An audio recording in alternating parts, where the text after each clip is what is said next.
Another patient in the zoo was a young giraffe.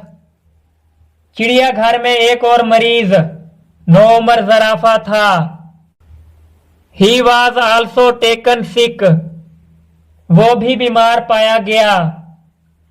Giraffe has a liking for a loaf of sugar. जराफा चीनी की टिक्किया के लिए पसंदीदगी रखता है। The medicine was to be given to this animal patient thrice a day.